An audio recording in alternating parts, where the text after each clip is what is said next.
రెండు తెలుగు రాష్ట్రాలలో మొట్టమొదటి factory outlet jewellery shop Mukunda jewelleries. పిల్లలు వాళ్ళకి మనం చేసే గారాబం, ఇదే ఈరోజు మనం బిగ్ డిబేట్ విత్ జయాలో డిస్కస్ చేయబోతున్నాం. 2 ఏళ్ల వయసు ముందు నుంచి అదే పిల్లలతో కూర్చొని ఒక పుస్తకం తిరిగేయడం ఎందుకు మనం నేర్పించకూడదు? అప్పుడు పుస్తకం పెంకితనం చేస్తారుగా. కరెక్ట్గా పెంచామా లేదా మనం చూసుకోవాలి, అంటే వాళ్ళు తగ్గట్టుగా మనం ఇస్తున్నామా లేదా మనం చూసుకోవాలి. మనలో తప్పు పెట్టుకొని పిల్లల్ని అంటాం. వాళ్ళు మనల్ని అడిగి పుట్టరండి, మనం కావాలనుకుంటే పుడతారు. నేను నా రీసెర్చ్లో ఇలా వెళ్ళాను and I found out a very good thing. 5 years లోపల పిల్లలకి 90% of the conditioning is done.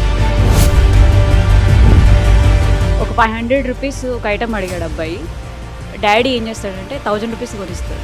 So వీడి ఎక్స్పెక్టేషన్ పెరిగిపోయింది. ఇది చాలా మంది యంగ్స్టర్స్ ఎలా అర్థం చేసుకుంటారో నాకు తెలియదు, కానీ వాళ్ళు సెల్ఫ్ మేడ్ విమెన్ అంటే ఏంటి? వాళ్ళ జీవన విధానాన్ని వాళ్ళు నిర్ణయం చేసుకున్నారు. వాళ్ళ ఉద్దేశంలో pregnancy is just a carry bag.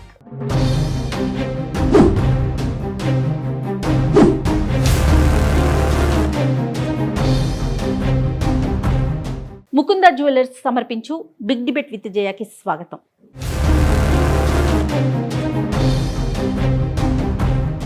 ఈరోజు బిగ్ డిబేట్ విత్ జయాలో డిస్కస్ చేస్తున్నాం పిల్లలు వాళ్ళకి మనం చేసే గారాబం. చిన్నప్పుడు మనం చాలా ముద్దు చేస్తాం, అతి గారాబం చేస్తున్నాం. కానీ పెరిగి పెద్దయ్యాక ఈ గారాబం కాస్త పట్టుదలగా, మొండితనంగా, పెంకిగా కూడా మనం చాలామంది పిల్లల్ని చేసి చూస్తున్నాము. వాళ్ళు బిహేవ్ చేసే పద్ధతులు కూడా మనం చూస్తూ ఉన్నాం. దీనికి అసలు కారణం ఏంటి? ఇదే ఈరోజు మనం బిగ్ డిబేట్ విత్ జయాలో డిస్కస్ చేయబోతున్నాం. ఈ కార్యక్రమం మనకి స్పెషల్ గెస్ట్గా ఉన్నారు విరించీస్ హాస్పిటల్ ఎండి మాధవీలత గారు, ఆధ్యాత్మికవేత్త, motivational speaker, social activist. Madhavilatha గారు మనకి స్పెషల్ గెస్ట్గా ఉన్నారు. అమ్మ నమస్తే. నమస్కారం. చాలా సంతోషం అమ్మ, స్పెషల్ గెస్ట్గా మేము అడిగిన వెంటనే వచ్చినందుకు చాలా సంతోషం. సో టాపిక్ విన్నారు, మీకేమనిపించింది? అసలు ఈ టాపిక్లో గారాబం అని అంటున్నారు కదా, మీ ఉద్దేశంలో గారాబం అంటే ఏంటి? ఏం చేయడం గారాబం అనుకుంటున్నారు? వాళ్ళు ఏది అడిగితే అది చేయటం, ప్రేమని ఒక మోతాదు మించి చేయటం. వయసు పిల్లలకి ఏదైనా ఒక వస్తువుని కానీ ఏదైనా ఒక అవసరాన్ని అడిగే వయసు మీ ఉద్దేశంలో ఏ వయసులో వస్తుంది అనుకుంటున్నారు? బహుశా మనం ఇప్పుడు పిల్లలు అయితే 2 ఏళ్ల నుంచే చూస్తున్నాము. పలానా అదిగో ఆ బొమ్మ నాకు కావాలి, లేకపోతే ఆ టీవీ నువ్వు పెట్టాల్సిందే, లేకపోతే ఈ ఫోన్ నాకు కావాల్సిందే అనేది ఒక 2 years నుంచే చూస్తున్నామని నాకు అనిపిస్తూ ఉంది. పర్లేదు, మీ ఉద్దేశంలో 2 ఏళ్ల వయసులో పిల్లలు అన్నీ వదిలేసేయండి. మొబైల్ ఫోనే కదా ఈరోజు అన్నిటికన్నా పెద్ద పిశాచం. అవునమ్మా. సో 2 ఏళ్ల వయసు లోపల తల్లులు వాళ్ళ పనులకి బిడ్డలు ఇబ్బందిగా అడ్డంగా వస్తారని మొబైల్ ఫోన్ ముందు పెడుతున్నారు. ఏ వయసు నుంచి? ఎగ్జాక్ట్లీ. కాబట్టి మనము ఊహ కూడా తెలియని 2 ఏళ్ల పిల్లల మీద కంప్లైంట్స్ మాట్లాడుకోవడానికి కూర్చున్నాం ఇక్కడ. కానీ ఆ 2 ఏళ్ల వయసుకే మొబైల్ ఫోన్ ముందు నుంచి అలవాటు చేసిన వాళ్ళ అబ్జర్వేషన్కి ఎవరు ముందు దీని భారం తీసుకోవాలి అనేది నా ప్రశ్న. ఎగ్జాక్ట్లీ అమ్మా. 2 ఏళ్ల వయసు ముందు నుంచి అదే పిల్లలతో కూర్చొని ఒక పుస్తకం తిరిగేయడం ఎందుకు మనం నేర్పించకూడదు? అప్పుడు పుస్తకం పెంకితనం చేస్తారుగా. 2 ఏళ్ల వయసు ముందే ఓ టీవీలో మనకుండే ఛానల్స్లో ఉన్నాయి, మన రైమ్స్ చూడడమో, పద్యాలు వినడమో పెంకితనంగా మారిస్తే కొత్త రైమ్ నేర్చుకుంటాననే పెంకితనం చేస్తారు. అందుకే నా ఇంట్రడక్షన్లో నేను చెప్పాను, బహుశా మీరు వినే ఉంటారు, పిల్లలు ఇలా తయారవడానికి కారణాలు ఏంటి. ఎస్, అదే మనం ఇప్పుడు డిస్కస్ చేయాలి. వీళ్ళ కోరికలు ఎక్కడి నుంచి వస్తున్నాయంటే, చిన్న పిల్లలు ఏదైనా పెంకితనం చేయడం చిన్న పిల్లల లక్షణం. కృష్ణుడు కూడా పెంకితనమే చేశాడు. ఏం పెంకితనం చేశాడు? పాలు కావాలనే పెంకితనం చేశాడు, వెన్న కావాలనే పెంకితనం చేశాడు. మరి ఎందుకు? అప్పట్లో యశోద ఇవి మాత్రమే ఆయన చుట్టూరా చూపించగలిగింది. కాబట్టి తల్లి ఏది చూపిస్తే, తండ్రి ఏది చూపిస్తే, ఆ పిల్లల చుట్టూ ఏది కనిపిస్తే ఆ పెంకితనము అది కావాలని కోరుకుంటారు. ఎత్తుకుంటూనే 2 నుంచి 3 ఏళ్ల వయసు మధ్యలో పలకడం నేర్చుకున్న పిల్లలు ఎంతమంది సినిమా పాటలు కాకుండా ఓ మంచి పద్యమో శ్లోకమో చెప్పడం మీరు ఇళ్లల్లో చూస్తున్నారు. అవునమ్మా. కాబట్టి మనం చేసుకుందే తిరిగి మన వరకు రిటర్న్ వస్తుంది. రైట్. సో మనకి వివిధ రంగాలకు చెందిన చాలా మంది ప్రముఖులు ఉన్నారమ్మా. ఒక్కసారి వారి వారి అభిప్రాయాలు కూడా మనం తెలుసుకుందాం. నమస్తే అండి అందరికీ కూడా. నమస్తే. రైట్, ఫస్ట్ మీతోనే స్టార్ట్ చేస్తాను. ఒక్కసారి మీ గురించి ఒక్కసారి పరిచయం చేయండి. నా పేరు కే మాధవి అండి. నేను ఒక motivational speaker and event organizer. మీ ఉద్దేశం ఏంటండి? పిల్లలంత మొండిగా పెంకిగా తయారవటానికి మన గారాబం ఎంతవరకు ప్లస్ అవుతుంది? అంటే ఒకప్పుడు మనం కంపారిజన్గా నేను చెప్తున్నాను. తర్వాత ప్రీవియస్ డేస్లో పిల్లలు చాలామంది ఉండేవారు ఇంట్లో. ఒక ఇంట్లో ఆ సమయంలో ఏంటంటే ఒకే ఇంట్లో 6-7 పిల్లలు ఉండేవారు కాబట్టి తల్లిదండ్రులు ఏం చేసేవాళ్ళంటే చిన్న వయసులో నుంచి వాళ్ళకి మెచ్యూరిటీ లెవెల్స్ నేర్పించేసేవాళ్ళు. 2-3 మీరు నాకు చెప్పారు కదా, 2 ఏళ్లలోనే మనం టీవీ ఫోన్ మనం చూపిస్తాం కాబట్టి వాళ్ళు ఫోన్ అడుగుతున్నారు. ఆ సమయంలో అవన్నీ లేవు కాబట్టి వాళ్ళ దగ్గర ఉన్న ఏదైతే రిసోర్సెస్ ఉన్నాయో దాని దగ్గరికి వాళ్ళు రెస్పాన్సిబిలిటీ పెంచేవారు కాబట్టి అక్కడ గారం చేసే టైం వీళ్ళకి లేదు, పడ్డానికి వాళ్ళకి లేదు. ఇప్పుడు ఏమైందంటే ఈ జనరేషన్లో వన్ థింగ్ ఇస్ దాట్ పిల్లలు తక్కువ మంది, న్యూక్లియర్ ఫ్యామిలీస్ ఫామ్ అయిపోయినాయి.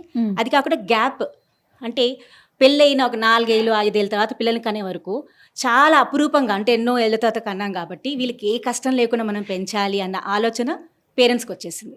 అప్పుడు వాళ్ళ పిల్లలు ఒక్కటి అడిగితే కొంచెం అడిగితే ఎక్కువ ఇవ్వడం మన పేరెంట్స్ తప్పు జరుగుతుంది. ఓకే, అలాంటప్పుడు ఏమవుతుందంటే పిల్లలు గ్యారంటీ కొంచెం అడిగినప్పుడు ఎక్కువ వచ్చినప్పుడు వాళ్ళకి అది ఇంకా అడగడం ఎక్కువ అలవాటు అయిపోతుంటుంది. సో పేరెంట్స్ ప్రధాన కారణం అంటారు మీ ఉద్దేశం? పేరెంట్స్ అంటే న్యాచురల్లీ ఎక్కడైతే వాళ్ళు పెరుగుతున్నారో అది చాలా ఇన్ఫ్లుయెన్స్ చేస్తుంది. దాన్నైనా మనకు చోట ఎక్కడైతే పిల్లలు ఉంటున్నారో ఆ చుట్టూరా ఉన్న ఎన్విరాన్మెంట్ చాలా ప్రాబ్లం చూపిస్తుంది. సో మనం కరెక్ట్గా పెంచామా లేదా మనం చూసుకోవాలి. అంటే వాళ్ళు తగ్గట్టుగా మనం ఇస్తున్నామా లేదా మనం చూసుకోవాలి. మనలో తప్పు పెట్టుకొని పిల్లల్ని అంటాం తప్పు. ఎందుకంటే the main problem is coming from the parents. అంటే ఇక్కడ చిన్నగా నేను ఇంకోటి చెప్పదలుచుకున్నాను తల్లి. ప్రధానంగా ఇక్కడ వాళ్ళు అడిగే వయసు రావడం ఒక ఎత్తు. వయసు రాకముందే వాళ్ళని కన్నప్పటి నుంచి ఆ 2-3 ఏళ్ల వయసు వరకు మనం ఎలా వాటిని ఏ విషయాలకు వాళ్ళని ఎక్స్పోజ్ చేసి పెంచుతున్నాం అనేది రెండో విషయం. అన్నిటికన్నా ప్రప్రథమమైన విషయం మనం అందరం మర్చిపోతున్నది ఏమిటి అని అంటే గర్భావస్థ. ఈ 9 నెలల కాలంలో ఆ తల్లి ఏ విధమైన జీవన విధానాన్ని అవలంబించిందనేది ముఖ్యమమ్మా. అది కూడా పొట్టలో ఉన్న, అంటే మనం ప్రెగ్నెంట్గా ఉన్నప్పుడు మనం ఆ తల్లి బిహేవ్ చేసేది డెలివరీ తర్వాత ఆ బేబీ మీద ప్రభావం చూపిస్తుంది అంటారా మీ ఉద్దేశం? 100% ఇందులో వేరే ఆలోచనే లేదు. ఇది చాలా మంది యంగ్స్టర్స్ ఎలా అర్థం చేసుకుంటారో నాకు తెలియదు, కానీ వాళ్ళు సెల్ఫ్ మేడ్ విమెన్ అంటే ఏంటి, వాళ్ళ జీవన విధానాన్ని వాళ్ళు నిర్ణయం చేసుకున్నారు. వాళ్ళ ఉద్దేశంలో pregnancy is just a carry bag. What ever they behave, ఈరోజు భూమి మీద పడ్డ బిడ్డ ఏ రకంగా అయితే ప్రవర్తించడం జరుగుతోందో ఆ ప్రవర్తించడానికి ముందే ఈ 9 నెలలలో స్త్రీ తన ఇమోషనల్ స్టేటస్ని, తన మొండితనాన్ని, తన పెంకితనాన్ని, తన టైమింగ్స్ని ఫస్ట్ ఆవిడ సరిదిద్దుకుంటే తప్ప ఈ బయోలాజికల్ క్లాక్ ఏదైతే ఉంటుందో, అంటే తల్లి కరెక్ట్గా 9-9:30 పడుకుంది అనుకుందాం, ఆ లోపల ఉన్న బిడ్డ కూడా కొంతసేపటికి రెస్ట్ అయిపోతుంది. తల్లి సపోజ్ ఒక 6:00కో 6:30కో లేచింది అనుకుందాం, ఆవిడ లేచి యాక్టివిటీ చేస్తుంటే లోపల బిడ్డ పడుకోవడం అంత ఈజీ కాదు. So baby gets up with that biological clock. కూర్చొని శాంతంగా తల్లి ఒక పూజనో దీపం పెట్టడమో ఒక శ్లోకమో చదివింది అనుకుందాం. It is not easy for the baby to be aggressive when the carrier is calm. అంటే ఎక్కడైతే 9 నెలలు మనకు అద్భుతమైన అవకాశం మన చేతుల్లో ఉందో, అసలు కాముగానే పిల్లల్ని కనే ఒక అవకాశాన్ని ఫస్ట్ మనము అర్థం చేసుకోకుండా దాన్ని ఇలా మరుగున పడేసాం. అంటే మీకు వచ్చే బిడ్డని ఆల్రెడీ మనం అగ్రెసివ్ స్టేట్లో ఉండే స్థితి వచ్చేసింది బిడ్డ బయటికి. ఇప్పుడు అటువంటి బిడ్డని నెక్స్ట్ 2-2.5 years మనం మళ్ళీ కామ్ చేయలేదనుకోండి, ఏమవుతుంది ఇప్పుడు పరిస్థితి? చేయదాటిపోతుంది. ఎగ్జాక్ట్లీ. ఆ పిల్లలను కనిన తర్వాత ఒక 6 నెలల పాటు తల్లి కనుక తన చనుబాలను పాలను కనుక బిడ్డకు తాగించకపోతే, ఎదలకు హత్తుకొని పెంచకపోతే ఆ వెచ్చదనంలో ఉన్న శాంతము పిల్లలకి రాదు. సూపర్ అమ్మా, ఎంత వ్యాలిడ్ పాయింట్. ఎగ్జాక్ట్లీ. నేను చెప్పచ్చా మ్యామ్ ఒక పాయింట్? మీరు అన్న పాయింట్ కరెక్టే. అంటే మనం ఇట్ ఇస్ ఫ్రమ్ ద పౌరాణికం కూడా మీరు వినుంటే, సుభద్ర కడుపులో ఉన్నప్పుడు అభిమన్యుడు వింటాడు, పద్మవ్యూహం గురించి వింటాడు. ఆ సమయంలో అతనికి ఎలా అంటే ఎలా వెళ్ళాలో తెలిసాడు కాబట్టి బయటికి రావడం అది మనకి స్టోరీ తెలుసు. అంటే ఆ సమయంలో కూడా ఏం చెప్పడం జరిగిందంటే, తల్లి గర్భం ఎప్పుడెప్పుడు ధరిస్తుందో అప్పటి నుంచి తల్లి should have a positive intention, positive ideas and positive mind set ఉండాలని అప్పటి నుంచి మనకు తెలిసింది. సో అలాంటప్పుడు ఇప్పుడు మీరు అన్న మాటకి ఒక లేడీ గర్భం ధరించిందంటే ఆ సమయంలో నుంచి the family members also should support her. అంటే ఆ బేబీ ఏదైతే వచ్చినప్పుడు ఆ పర్టికులర్ రిసోర్సెస్ ఏదైతే ఉంటాయి పక్కనే జరిగే వాతావరణం కూడా చాలా ఎఫెక్ట్ వస్తుంది ఒక తల్లికి. అంతే ఆమె ఆ సమయంలో ఎలా ఉంది, టెన్షన్ ఎలా ఉంటుంది, ఫ్యామిలీ వాళ్ళు ఎలా మాట్లాడుతున్నారు, ఆ మాటలు విని కూడా ఆ మాటల వల్ల కూడా ఆమె చాలా బాధపడి ఒక్కొక్కసారి గర్భంలో ఆవిడ ఎంత పాజిటివ్గా ఉందామని ఆలోచన ఉన్నా ఆ పక్కన ఉన్న ఎన్విరాన్మెంట్ వల్ల కూడా బేబీకి చాలా ప్రాబ్లమ్స్ వస్తాయి. మళ్ళీ మిమ్మల్ని ఒక ప్రశ్న వేయచ్చా? చెప్పండి మా. ఇది వరకు 9 నెలలు అంటే కనీసం మొదటి 1-2 నెలలో పనిచేసి ఆ తర్వాత వాళ్ళు సెలవు పెట్టుకునేవాళ్ళు. ఎంతమంది ఆడవాళ్ళకి ఈరోజు సెలవు కావాలి చెప్పండి? 9వ నెల వరకు వాళ్ళకు పని చేయడం కావాలి. ఎందుకు తెలుసా? I work till my 9th month. They need that course. Where is human empowerment అయిపోయింది నాన్న? అర్థమైందా అండి? నేను స్త్రీకి అగెయిన్స్ట్ కాదు, కానీ స్త్రీయే భూమిని మోసే మహా తల్లి. ఆవిడ ఎవరితోనూ పోటీ పడకూడదు. కాన్పు ఇది వరకు 5 నెలలు 4 నెలలు 6 నెలలు పుట్టింటికి వెళ్ళేవాళ్ళు. ఎందుకు? ఉద్యోగాలు ఖచ్చితంగా ఆ పీరియడ్లో మానేసేవాళ్ళు. జీవితాంతమంతా పెంకి పిల్లలు పుట్టారని వాళ్ళని తిట్టుకుంటూ వీళ్ళు బాధపడడం ముఖ్యమా? 5 నెలలు గర్భావస్థని ఎంజాయ్ చేయడం ఇంపార్టెంటా? ఏ ఆడపిల్లకి అత్తగారింట్లో సహ్యోజ్యత దొరకదమ్మా, పుట్టింటికి వెళ్ళవలసింది.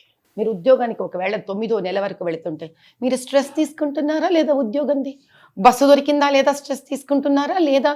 మెట్రో ఎక్కగలనా లేనా అనే స్ట్రెస్ తీసుకుంటున్నారా లేదా? డ్రైవ్ చేస్తుంటే ట్రాఫిక్ స్ట్రెస్ తీసుకుంటున్నారా లేదా? ఏంటి తల్లి మీరు ఫీడ్ ఇస్తున్నది బేబీకి? What you give you so. భూమిలో ఏది నాటితే మీకు చెట్టు అదే వస్తుంది కదమ్మా. 100%. విత్తనం మీరు ప్రెషర్ని నాటుతూ విత్తనానికి చల్లటి చెట్టు ఎక్కడి నుంచి రావాలి? విత్ ఒకటైతే మొక్క ఒకటి అవుతుంది. ఒకటి అంటున్నా నేను, ఇన్వెస్ట్మెంట్ ఇది. పోనీ ఆధ్యాత్మికత తీసేసేయండి, ఫిలాసఫీ తీసేసేయండి, కడుపు నింపో ఈ కాలం వాళ్ళకి ఈ మాటలు. మీకు పిల్లలు కావాలి కదా, ఇట్స్ అన్ ఇన్వెస్ట్మెంటా కాదా? ఆ తర్వాత 15 ఏళ్ళు మీరు కష్టపడకుండా పెంచాలా లేదా? దయచేసి ఇది ఇన్వెస్ట్ చేయండి. ఆ 9 నెలలు సాక్రిఫైస్ చేయమంటున్నారు. సాక్రిఫైస్ వద్దు, మళ్ళీ త్యాగం కిందకు వస్తుంది. Intelligent investment. మళ్ళీ ఏమంటారంటే ఈవిడ ఏం మాట్లాడినా త్యాగం గురించి అంటుంది. ఎందుకు మళ్ళీ అదెందుకు నాకు వద్దు. You be smart, invest. నువ్వు చదువుతున్నది ఎందుకు? Investment to get a job. Why do you get a good job? To get a good husband. Investment. You invest your 9 months to get a smart kid. Super. Hello, నమస్తే అండి. నమస్తే ma'am.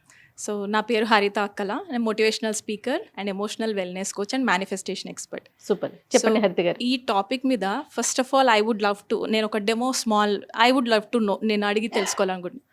So ఈ space of small ఇంత square yard స్పేస్లో, so మనం hardly 20 members are there. Imagine this space covered, ఈ స్పేస్లో మనం సపోజ్ 50 people ఉన్నాం. How would it be? Yes. Imagine how would it be if మనం 100 members ఉన్నామంటే how would we share? Breath కూడా అందదేమో అనిపించేస్తుంది కదా. This is happening with the world today. ఈ రోజు ఈ ప్రపంచంలో ఇదే జరుగుతుంది. కంపేర్ టు అదర్ కంట్రీస్, ఇండియాలో we are facing more because population పెద్దది. ఓకే. స్మాల్ స్పేస్, ఎక్కువ ఛాలెంజెస్. అండ్ మనం ఏం చేస్తున్నామంటే from the very beginning competitive skills ఎక్కువైపోయినాయి ఇండియాలో when compare to other countries. We go through competition, rat race, come on, run. నేను నా రీసెర్చ్లో ఇలా వెళ్ళాను and I found out a very good thing. 5 years లోపల పిల్లలకి 90% of the conditioning is done. 90% of our brain మన 5 years లోపలే పెరిగిపోతుంది. So being a science student నేనేం చూస్ చేసుకున్నా అంటే when 90% of conditioning is going through parents, DNA is a very important factor. ఆ టైంలో బీయింగ్ అ మదర్, నా నుంచి నా పిల్లలు వస్తున్నారంటే 90% they are getting from us. So నేను రోల్ మోడల్ అవ్వాలా ఆర్ అ ఫెయిల్డ్ పేరెంట్ అవ్వాలా? I have 2 options. I can sit, cry, blame people, నా వల్ల ఇంతకంటే కాదు, నువ్వు ఎట్లున్నావు నా అట్లన్నా చేయొచ్చు.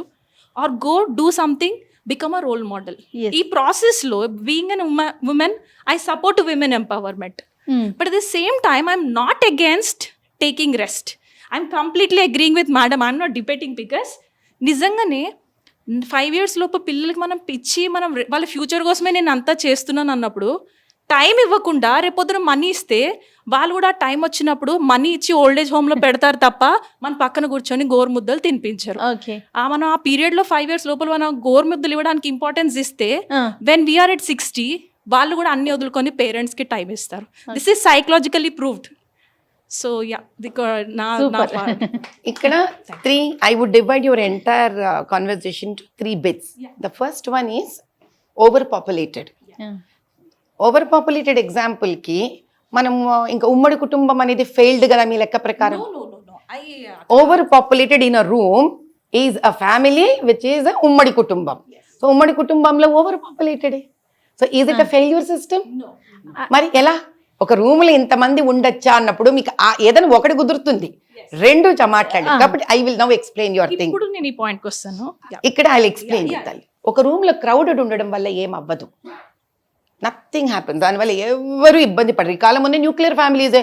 ఎక్కడ క్రౌడెడ్ ఉన్నాయి తల్లి, ఇంట్లో కావాల్సినంత స్థలం ఉంది, ఎక్కువ మాట్లాడితే ఒకటే బిడ్డ, ఇంకా స్థలం ఉంది. That is not the statement. Crowded ఫ్యామిలీస్లో చెప్పుకోవడానికి హైరార్కీస్ ఉన్నాయి. ఇన్ఫ్యాక్ట్ ఈ రోజుకి that is where if you can see Marwari families are those families which are in joint ఉన్నప్పుడు వాళ్ళకి ఎంత హైరార్కీ ఉంటుందంటే, తండ్రితో చెప్పుకోలేనిది డైరెక్ట్గా బాబాయిలతోటి, బాబాయిల కొడుకులతోటి, పెద్దనాన్న కొడుకులతోటి వాళ్ళు జెల్ అయిపోతూ ఉంటారు. వాళ్ళందరూ హ్యాపీగా, వాళ్ళకి ఒక సపోర్టింగ్ సిస్టమ్ ఉంటుంది ఇమోషనలీ. సెకండ్ థింగ్ ఇస్, ఇండియాలో మోస్ట్ ప్రాబ్లం క్రౌడెడ్ ఉండి మనది కాదు తల్లి, వెస్ట్రన్ వరల్డ్. మీరు ఒకవేళ చైల్డ్ సైకాలజీని కనుక తెలుసుకోవడం జరిగితే, మోర్ లోన్లీ ఉన్నది తక్కువ పాపులేషన్ ఉన్న వెస్ట్రన్ వరల్డ్లోనే, ఎక్కువ పాపులేటెడ్ ఉన్న ఇండియన్ కంట్రీస్లో కాదు. That's the second thing that everybody should note. ఈ డిప్రెషన్ కథలు, ఈ పిల్లల్ని విడిగా రూములలో పడుకోబెట్టే కథలు, జీవితంలో 10 మందితో కలిసి బతకడం తెలియని తెల్లవాడంట గట్టింది తప్ప మన దగ్గర కాదమ్మా. I'm sorry. మన దగ్గర నానమ్మలని గట్టి ఖర్చుకొని పడుకోవాలి, అమ్మమ్మల పొట్టల మీద చేతులు వేసుకొని పడుకోవాలి. ఎందుకంటే మీకు ఒక మాట చెప్తాను, మనుషులు మధ్యలో ప్రేమలు నశించినప్పుడు అది ఒక్కడున్న అడవే 100 మంది ఉన్న అడవే తల్లి. కాబట్టి మైక్ ఇంకోటి 5 years కి కాదమ్మా. I have read, and it is a Harvard research paper. Please revert back till age of 9. The system keeps on, the neurons of the brain keep multiplying. ఎలా మల్టిప్లై అవుతుంది అది కూడా ఎక్స్ప్లెయిన్ చేస్తాను మీకు. ఎప్పుడైతే బ్రెయిన్ సెల్ డివిజన్ స్టార్ట్ అవుతుందో, మనం ఇచ్చే ఏ ఒక్క ప్రక్రియ అయినా, సపోజ్ మీరు నన్ను చూస్తున్నారు, నేను అంటాను my sari has a blue border and if you are a 1 day baby you take this information. అక్కడి నుంచి న్యూరాన్స్ డెండ్రాయిడ్స్ ఫామ్ అయ్యి కొత్త న్యూరాన్ సెల్ ఫామ్ అవుతుంది. అంటే దాని అర్థం ఏంటి, భూమి మీద పుట్టిన బిడ్డ, సరే తల్లి గర్భం పక్కన పెట్టేద్దాం, ఆ రోజు నుంచి మీరు నేర్పించే ప్రతి మాట వాళ్ళల్లో ఇంకో కొత్త ఇంటెలిజెన్స్ సెల్, ఇంకో సెల్ని డివైడ్ చేస్తూ వెళుతుంది. ఇలా 9 ఏళ్ల వరకు జరుగుతూ ఉంటుంది ఒక బిడ్డకు. స్టిమ్యులేషన్కి తెలివైన తల్లిదండ్రులు ఉండక్కర్లేదు. ఏ పాటనో, ఏ పద్యమో, ఏదో వాళ్ళు చెప్పుకుంటూ ఏ ముగ్గులు నేర్పించడమో, everything is a stimulation. Stimulate అయిన పిల్లలు, సమోసా ఇంట్లో పిల్లవాడైనా ఐఐటి సీట్ కొడతాడు. Who has been stimulated, who has not been stimulated. That's a process which is very, very important. Yes ma'am, నా పేరు సునీత. నేను న్యూ ఎనర్జీ స్కూల్ డైరెక్టర్ని, మోటివేషనల్ ట్రైనర్ని ఆల్సో. పేరెంట్స్ తమ పిల్లలకి వాళ్ళు రోల్ మోడల్గా కనబడాలనుకుంటున్నారు. అది తప్పు. ఎందుకు అంటే, ఒక 500 రూపీస్ ఒక ఐటమ్ అడిగాడు అబ్బాయి, డాడీ ఏం చేస్తాడంటే 1000 రూపీస్ కొనిస్తాడు. సో వీడి ఎక్స్పెక్టేషన్ పెరిగిపోయింది. ఓ మా డాడీ ఇంకా పెద్దది కొనిస్తున్నారు, సో నేను ఇంకా పెద్ద అడగొచ్చు అనే ఎక్స్పెక్టేషన్ పెరిగిపోయింది. వాడు స్కూల్లో, సొసైటీలో ఏం చెప్తాడంటే, మా డాడీ నేను ఏది అడిగినా కొంటాడు, ఎంత ఖర్చు అయినా పెడతాడు, నా హ్యాపీనెస్ మా డాడీకి ఇంపార్టెంట్ అనేది వాడు స్ప్రెడ్ చేస్తాడు. సో పిల్లలు కూడా ఏంటంటే, నీ బర్త్డే వస్తుంది కదా, మీ డాడీ ఏం గిఫ్ట్ ఇస్తున్నాడు, ఇలా ఏంటంటే వాళ్ళకు ఒక మనీ మేనేజ్మెంట్ అనేది తెలియకుండా అయిపోవడము. షాప్లోకి వెళ్తాము, ఏదో ఒక వస్తువు చూపిస్తాడు, అక్కడ షాప్లో ఉన్నవాడికి మనకి పరిచయమే ఉండదు, కానీ వీడు వస్తువు చూపించాడు, అది కాస్ట్లీ ఉంది, అది కొనకపోతే వాడు నవ్వుతాడేమో, ఇలా షేమ్గా ఫీల్ అయ్యి పిల్లలకి అధిక ఖర్చు పెట్టి చేయడం ఏమవుతుందంటే అది అతిగా అది ఎంతవరకు చూస్తున్నామంటారు? అంటే పర్సంటేజ్ కొంత తక్కువ ఉండొచ్చేమో కదా, అంటే వేరే వాళ్ళు ఏదో అనుకుంటారు, ఎక్స్పెక్టేషన్స్ పెరిగిపోయి. ఆవిడ అన్న దాంట్లో ఈ కాలము ఏమైతోంది ఫాల్స్ ప్రెస్టేజ్ చూసి నక్క వాత పెట్టుకోవడం అంటారు దీన్ని. అంటే మిడిల్ క్లాస్ ఫ్యామిలీస్, ఇప్పుడు మీరు ఒక స్కూల్కి వేశారనుకోండి, ఒక ఇంటర్నేషనల్ స్కూల్లో, కష్టపడినా ఇంటర్నేషనల్ స్కూల్లో వేస్తారు చాలా మంది పేరెంట్స్ పిల్లల్ని. ఎందుకు? ఆ లైఫ్ స్టాండర్డ్స్, ఆ స్టైల్ నేర్చుకోవాలి. పిల్లలు చిన్నప్పుడు మనం చదువుకున్నప్పుడు మా మాస్టర్ గారు, టీచర్ గారు ఒక దెబ్బేశారంటే, ఇంటికి వెళ్ళి చెప్పామంటే నువ్వేదో తప్పు చేస్తుంటావు, లేకపోతే ఎందుకు కొడతారు మీ టీచర్ గారు, నాకు తెలుసుంటే ఇంకో 4 తగిలించమని చెప్పేదాన్ని అని అనేవాళ్ళు. సో ఆ భయానికి ఎప్పుడైనా టీచర్ కొట్టినా ఇంట్లో నోరిప్పేవాళ్ళం కాదు. ఇప్పుడు పరిస్థితి ఎట్లా అయిందంటే ఒక పిల్లాడినో వాడిని సక్రమైన మార్గంలో పెట్టడానికో లేకపోతే చదువు చెప్పడానికో లైక్ మేనేజ్మెంట్ ఫోర్స్ ఉంటుంది, టీచర్స్ మీద స్ట్రెస్ ఉంటుంది. దానివల్ల వాళ్ళు చిన్న మాటో దెబ్బ వేశారంటే ఇంటి దగ్గర నుంచి వాళ్ళకి చెప్తాం మేము పేరెంట్స్కి, ఎలా సార్ మీకు ప్రేమ ఉంటుంది, మీరు మాకు పర్సనల్గా చెప్పండి. పిల్లల ముందే చెప్తే ఏమవుతుందంటే వాడు నెక్స్ట్ డే కనీసం హోంవర్క్స్ కూడా చేయడు. ఇది మేము పేరెంట్స్కి ఎలా కన్వే చేయగలుగుతాము? నేను ఒక మాట చెప్తాను, మీరు ఏమనుకోరు కదా. చెప్పండి. నాకు 3 పిల్లలు. అసలు ఇది చాలా ముఖ్యమైన విషయం తెలుసుకోవడానికి ఈ ఫోరంకి. నా 3 పిల్లల్ని నేను స్కూళ్ళకు పంపించలేదే రోజు, ఇంట్లో పెంచుకొని పెద్దవాళ్ళని చేశాను. పెద్దమ్మాయి పేరు లోపాముద్ర, 15 ఏళ్ల వయసుకే India's youngest girl child to get IIT seat in Chennai.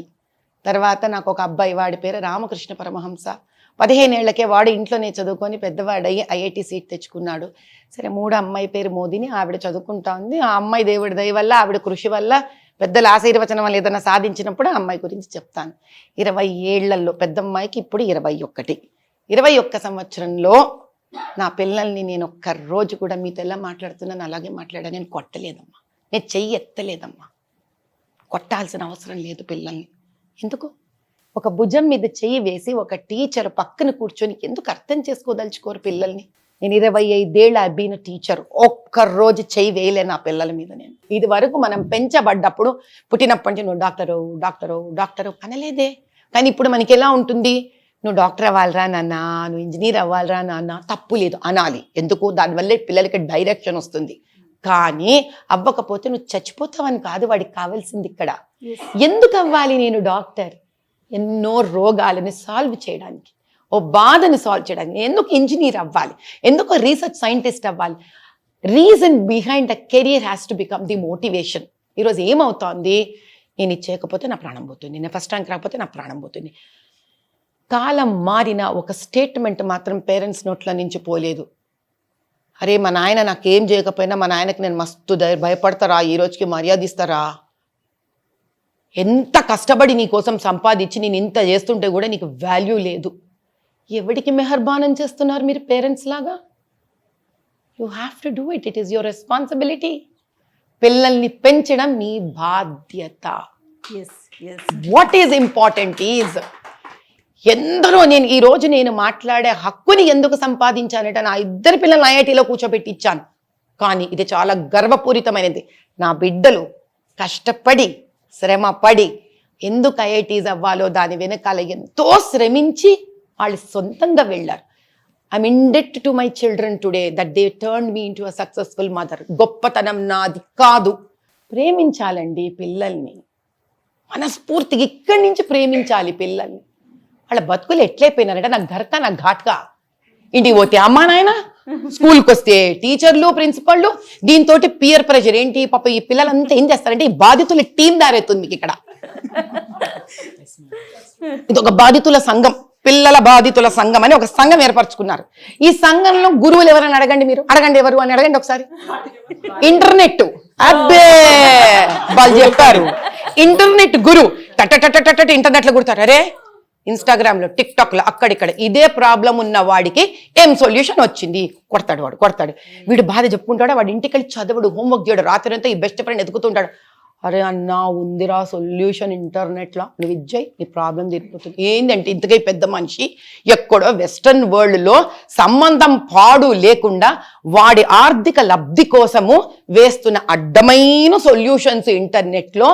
వీళ్ళ బాధితుల సంఘానికి ఓ పెద్ద మనిషి ఇందులో, ఆ పెద్ద మనిషి ఇవి చెప్తాడు. నాకు జాలేస్తాంది నిజంగా. ఏ గారం గురించమ్మా మనం మాట్లాడుతున్నాం? అసలు టాపికే మార్చేసుకుందాం. మీకు కాదమ్మా, మీరు చెప్తా ఉంటే నిజంగా ఇన్ని సమస్యల చుట్టూ మన పిల్లలు ఉన్నారా అనిపించే క్వశ్చన్ మార్క్స్ వచ్చేస్తా. ఏం తల్లి, ఇంటికి రాగానే వాళ్ళని ముద్దుగా అలా తెచ్చుకొని పక్కన కూర్చోబెట్టుకొని తొడ మీద చెయ్యి వేసో భుజం మీద చెయ్యి వేసో, ఏంట్రా నాన్న ఈరోజు విశేషాలు ఏంటి అని అడిగితే వద్దురా నువ్వు అల్లరి చేసినవి చెప్పురా, నేను ఎంజాయ్ చేస్తా. ఒక్క పేరెంట్ అంటారా ఇట్లా? లేనే లేదమ్మా, సమస్య లేదు. రైట్, మాట్లాడండి అమ్మా. నా పేరు రజనీరమ్మ అండి, మోటివేషనల్ స్పీకర్ని, ఫ్యామిలీ కౌన్సిలర్ని. అయితే నేను మీరు చెప్పిన కొన్నిటితో నేను ఏకీభవిస్తున్నాను.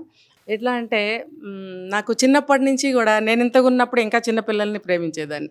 పిల్లలంటే చాలా బాగా ఇష్టం.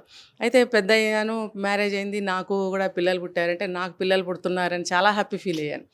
సో మా సిస్టర్కి ముందే పిల్లలు పుట్టడం వల్ల నేను చూసి నేను ఆ బాబుని ఎత్తుకోవడం వల్ల నాకు కొంత వచ్చేది, ఎత్తుకోవడము, ఎలా ప్యాంపర్ చేయాలి, ఐ మీన్ ఎలా సాకాలి అని మీరు చెప్పినట్టు ఇట్లా పెళ్ళికి ముందే నాకు వచ్చింది. అది చాలా బాగా పెంచుకున్నాను. ఎట్లా అంటే నా 24 hours టైం నా పిల్లల మీదే పెట్టాను. సూపర్. ఎందుకంటే నాకు ఇద్దరు పుట్టారు కాబట్టి ఆబ్వియస్లీ ఎట్లా అనుకుంటామంటే ఒక డాక్టర్, ఇంజనీరు, లేకపోతే ఒక ఐపీఎస్, ఒక ఐఏఎస్, అట్లనే నేను కూడా అలాగే అనుకున్నా. మా పిల్లలు మంచి పర్సనాలిటీగా ఉంటారు, సో నేను అలాగే అనేసుకున్నా. కానీ తర్వాత పెద్ద అయిన తర్వాత వాళ్ళ ఇష్టానికి వదిలిపెట్టాం, అది వేరే విషయం. అయితే వాళ్ళు మనల్ని అడిగి పుట్టరండి, మనం కావాలనుకుంటే పుడతారు. సో అలా మనం కావాలని కన్నప్పుడు వాళ్ళని ఎలా పెంచాలి, ఎలా తీర్చిదిద్దాలి అనేది కూడా మనం నేర్చుకుని కనాలండి, అది నా అభిప్రాయం. పుట్టిన తర్వాత కూడా డే 1 నుంచి మనకి మంచిగా వాళ్ళకి నేర్పుకుంటూ ఉంటే అన్నీ కూడా వాళ్ళు పెంకిగా తయారు కారు. వాళ్ళకి ఏది కావాలో మనము నిర్ణయించి మనం ఇస్తూ ఉంటే, మేడం చెప్పినట్టు 7 సంవత్సరాల వరకు బయటకు తీసుకెళ్ళలేదు కాబట్టి వాళ్ళకి బయట ఏముందో తెలీదు. సో పెద్దవాళ్ళు చెప్తారండి, పిల్లల్ని చిన్న వయసులో బయటకు తీసుకెళ్ళకూడదని చెప్తారు. ఎందుకు అంటే అది వాళ్ళకి ఆ ప్రపంచం ఏంటో తెలియదు. మీరు ఎంత ఇంట్రడ్యూస్ చేసినా తెలియదు వాళ్ళకి. 5 సంవత్సరాల వరకు వాళ్ళు చాలా అమాయకంగా ఉంటారు, దేవుళ్ళతో సమానం. ఇంకా చెప్పాలంటే రాజుతో దేవుడితో సమానం అంటారు. వాళ్ళని ఎలా పెంచినా వాళ్ళకి ఏం తెలియదు. ఓకే. సో 5 సంవత్సరాల వరకు వాళ్ళకి ఒక ఇల్లే ప్రపంచంగా, తల్లి తండ్రి ప్రపంచంగా ఉండి వాళ్ళకి మంచి మంచి అలవాట్లు నేర్పుతూ ఉంటే, గారాబం చేయకూడదు, బట్ ముద్దుగా పెంచుకోవాలి. వాళ్ళు చిన్నపిల్లలు చూడండి, 1 month బేబీస్ కూడా ఏడుస్తారు తల్లి పక్కకి వెళ్తే. ఎందుకంటే నువ్వు కావాలి రా, వాళ్ళకి ఆకలేసి కాదు, ఫీడింగ్ అవసరం లేదు, వాళ్ళకి వాటర్ అవసరం లేదు, కానీ అమ్మ స్పర్శ కావాలి. కాబట్టి రా రా అని చెప్పి మస్తమానం ఏడుస్తూ ఉంటారు. పరిగెట్టుకుంటూ తల్లి వచ్చేస్తుంది, ఎందుకంటే ఆ ఏజ్ వాళ్ళకి తెలియదు కాబట్టి. అదే 5 సంవత్సరాల తర్వాత వాడు అడగగానేనో పిలవంగానే మనం వెళ్ళామనుకోండి, అది గారాబం కిందకి అయిపోతుంది, పెంకిగా తయారవుతారు. సో గారాబం వేరు, ముద్దు వేరు అంటారు. ముద్దు వేరు. ఒక 3 ఏళ్ల బాబుని నేను చూశానండి, నేను మాతృమందిర్లో వర్క్ చేశాను. సో అందులో ఒక చిన్న బాబు 2.5 years కూడా లేవు, మొత్తం భగవద్గీత తర్వాత లింగాష్టకాలు ఇవన్నీ బాగా చెప్పేవాడు స్టేజ్ మీద. 3 years కూడా లేని బాబు. ఎందుకు అని అంటే పుట్టిన దగ్గర నుంచి పుట్టకముందు కూడా ఆ పిల్లవాడికి అట్లా నేర్పబట్టి వాడు ఆ ఏజ్కే అవన్నీ నేర్చుకున్నాడు. అందులో గారాబానికి ఛాన్సే లేదు. ముద్దు చేస్తూ ఇవన్నీ నేర్పచ్చండి, ముద్దు చేస్తూ నేర్పచ్చు. నీకు చాక్లెట్ ఇస్తాను, ఇది పాడు అనక్కర్లేదు, ఇది ఇలా చేస్తే మనకి మంచిగా ఉంటుంది అని మంచి మాటలు చెప్తూ నేర్పచ్చండి. అలా ఓపికగా చేయాలంటే ఓపికగా చేయాలి. వాడికి స్పర్శ మనం ఎప్పుడు ఇస్తూ ఉండాలండి. తల్లి తండ్రులము మనం ఇట్లా స్పర్శిస్తూ ఉండాలి వాళ్ళకి ఎప్పుడు కూడా. ఆ స్పర్శ అనేది వాళ్ళకి ఒక ధైర్యము, ఒక కాన్ఫిడెన్సు, ఒక నేను చెయ్యగలను అనేటువంటి ఒక ఉత్సాహం అన్నీ వస్తాయండి వాళ్ళకి. ఇంకా చెడు నేర్చుకోవడానికి, గారాబానికి తావు ఉండదని నా అభిప్రాయం. రైట్. నా 2 పిల్లల్ని కూడా అలాగే పెంచాను. ఆ అభిప్రాయం. అమ్మా, ఇందులో ఒక ఫస్ట్ నేను చెప్పదలుచుకుంది ఏంటి అని అంటే, పిల్లలు పుట్టడం, వాళ్ళని పెంచడం అనేది ప్రకృతి సిద్ధమైన ఒక సైకిల్. ఎవరు ఇందులో ముందు తెలుసుకోలేరు. మన ఇప్పుడు ఎలా అయిపోతుందంటే, ఇంజనీరింగ్ తెలుసుకొని ఇంజనీరింగ్ చేయడం లాగా ఇట్ ఈస్ నాట్ పాసిబుల్. మీరు ఆ టైం వచ్చాక ఎంట్రన్స్ రాయాలి, ఇంజనీర్ అవ్వాలి. కాబట్టి దొరకదమ్మా, దొరకదు. మీరు సహజంగానే మాతృత్వం అనేది మీకు వ్యక్తిలో ఉండడం చేత, అది మీ చెల్లెల పిల్లలైనా మీరు అంతే ప్రేమిస్తారు, ఆ అనుభవం లేకపోయినా మీ పిల్లల్ని మీరు అంతే ప్రేమిస్తారు. మన సొల్యూషన్ ఎవరికైనా సులువుగా ఉండేటట్టుగా ఉండాలి ఫస్ట్. అంటే ఒక పువ్వు వికసించడము అనేది ఒక న్యాచురల్ ప్రాసెస్. అలా తల్లి అవ్వడం is a very natural process. ఈ రోజుల్లో అలా న్యాచురల్ గా జరుగుతుంది అంటారమ్మా? అంటే ఎవరైనా ప్లానింగ్ ప్రకారం జరగట్లేదా? అంటే అది కాదమ్మా నేను చెప్పేది. వివాహం అవ్వడము, ఒక బిడ్డ పుట్టడము అనేది ఒక న్యాచురల్ ప్రాసెస్ అంటున్నా. మనం బిడ్డని ఎలా పెంచాలో తెలుసుకుని బిడ్డని కనమంటున్నా. ఆపర్చునిటీ ఉండదు ఎవరికి. వాట్ ఈజ్ ఇంపార్టెంట్ ఈజ్, మనం ఏది ఇందులో ఎక్స్పర్ట్ అవ్వాలనే ధోరణితో తల్లి అవ్వక్కర్లేదు, ఎక్స్పర్ట్ అవ్వాలనే ధోరణితో వాళ్ళని పెంచక్కర్లేదు.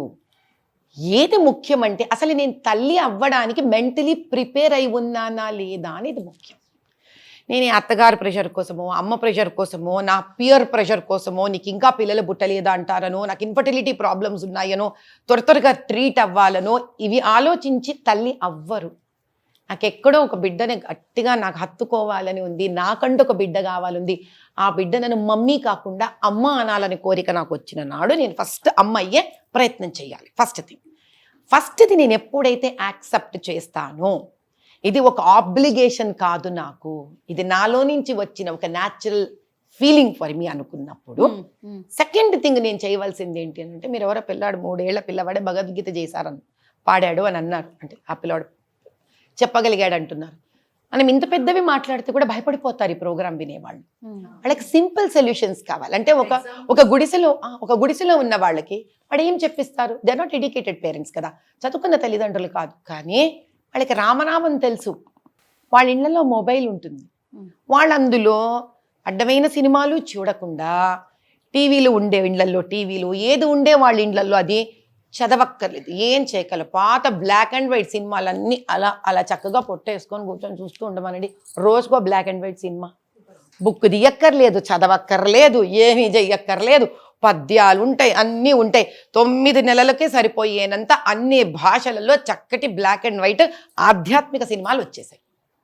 ఓకే, నా థర్డ్ థింగ్, భోంచేసేటప్పుడు మనకు నచ్చిన దేవుణ్ణి ఒక మాట కోరుకోగలగాలి నిర్మలంగా. నేను, నాలోని నా బిడ్డ ఇద్దరము ఒక చక్కటి ఆధ్యాత్మిక చింతనతో ఈ నాకు, పరివారానికి, దేశానికి ఉపయోగపడేలాంటివంటి బిడ్డని నేను కనగలగాలని ఫస్ట్ కోరుకోవాలి. There has to be a wish first. నేను పెద్ద కంపెనీలో ఉద్యోగం రావాలని విష్ పెడతామా లేదా మనం? మేనిఫెస్టేషన్ అంటాం దీన్నే. ఇప్పుడు so called all this MNC companies are teaching manifestation. నువ్వు పొద్దున్న లేగానే కోరుకో. మీకు తెలుసా ఈ సంగతి? ఇప్పుడు లేటెస్ట్ వాళ్ళు చేస్తారంట, ఏదో రైట్ కాల్ ముందు పెట్టి నిద్రించి మంచం మించి లేగానే ఇలా వాళ్ళు ఏదో తలుచుకుంటారంట, ఇలా చూసుకుంటారంట. ఇవన్నీ మన పద్ధతులే. So now you do the manifestation in 9 months. నాకు చక్కటి పిల్లలు పుట్టాలి, కోరుకోవాలి దాన్ని. అదైన తర్వాత సింపుల్ ప్రాసెసే చెప్తున్నాను నేను. Go for a nice walk with husband. ఒకవేళ your husband is not cooperative enough for you for this, just pick a good friend. పైకి ఈ మధ్య చాలా కొత్త వెరైటీస్ ఉన్నాయి. ఆడపిల్లలు కొంతమంది కనేవాళ్ళు చాలా డిసిప్లిన్డ్గా కంటున్నారు. When I'm saying a very disciplined way is that అంటే, వాళ్ళకి ఇప్పుడు పాలు ఇవ్వాలి, ఇవన్నీ కొన్ని నేర్చుకుంటున్నారు. కానీ బుక్ చూసి పెంచుతున్నారు పిల్లల్ని. పుస్తకాలు చూసి పిల్లల్ని పెంచకూడదు. పుస్తకాలు చూసి వంటలు చెయ్యరు. రుచి, ఈ నాలికకి ప్రతి రుచి నేర్చుకోవాలి. ఈ నాలిక అంటే అమ్మ చేసిన వంట గుర్తుండాలి ఫస్ట్. ఈ రోజుకి నేను ఒక పప్పు చేస్తే కళ్ళు మూసుకొని మా అమ్మమ్మ పప్పు గుర్తు తెచ్చుకుంటాను. అప్పుడు తెలుస్తుంది ఏదో తేడా వచ్చింది అనుకుంటాను నేను. అంటే ఆ పిల్లల్ని పెంచే దాంట్లో మనం నేర్చుకోవాలి, మనం ట్రైన్ అవ్వాలి. తల్లిగా వాళ్ళని పెంచుతూ ట్రైన్ అవ్వాలి.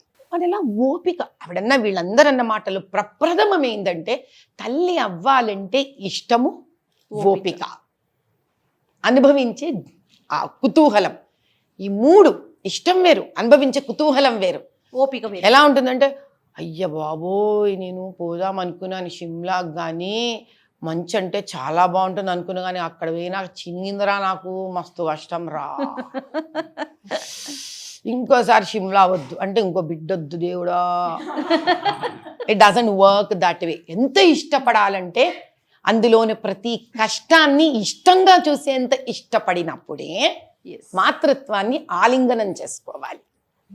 That is very very very very important. 2, నా భర్త ఏమి చేయడు, అప్పుడు కూడా నేను ఇంతే ప్రేమగా నా బిడ్డను చూసుకుంటాను అన్నది కూడా మానసికంగా స్త్రీలు ప్రిపేర్ అవ్వాలి. నేను మగవాళ్ళకి స్వేచ్ఛ ఇవ్వట్లేదు. చివరిగా 9 నెలలు మనమే మోసి కంటాము కాబట్టి జస్ట్ గెట్ మెంటలీ ప్రిపేర్డ్. మనం కౌన్సిలింగ్స్ అంటాం, కౌన్సిలింగ్ చేసే వాళ్ళ ఇళ్లలో వాళ్ళెవరు మనకు చెప్పిన నీతులు ఇంట్లో ఫాలో అవ్వరు. కాబట్టి దయచేసి కౌన్సిలర్స్ దగ్గర ఏమి నేర్చుకోకండి. ఊరికే వాళ్ళకి డబ్బులు ఇస్తాం, పోతాం, 500 1000 రూపాయలు ఫీజులు ఇస్తాం, వాళ్ళు లేని గుడి మాటలన్నీ చెప్తారు. ఇంట్లోకి వెళ్ళి పుచ్చిపోయి ఉంటాయి వాళ్ళ జీవితాలు. నేను చెప్తున్నాను చూసుకోండి, డోంట్ ఎవర్ గో టు. చక్కటి కౌన్సిలర్ కావాలి అని అంటే సిట్ విత్ యువర్ మదర్. కానీ అమ్మకు ఒక మాట గట్టిగా చెప్పు, నువ్వు చెప్పేదైతే నా సంసారాన్ని పాడు చేయకూడదు, నిజాలు చెప్పు అని చెప్పాలి. మాతృత్వం అనేది ఒక అద్భుతమైన ఘట్టం. దాన్ని మనస్ఫూర్తిగా అనుభవించాలని నిర్ణయించుకుని, అది 30 ఏళ్ళైనా పర్లేదు తల్లి, నేను చెప్తున్నా. బాధలు పడుతూ కనెక్టు, బాధలు పడుతూ పెంచి మీరు కష్టపడి ఆ చిన్న ప్రాణాలను కష్టపెట్టేదానికన్నా ఏ రోజు మీరు నిర్ణయించుకుంటారో ఆ తల్లి గొప్పతనం ఏమిటి అని, then start becoming a mother or plan for it. Super అమ్మ.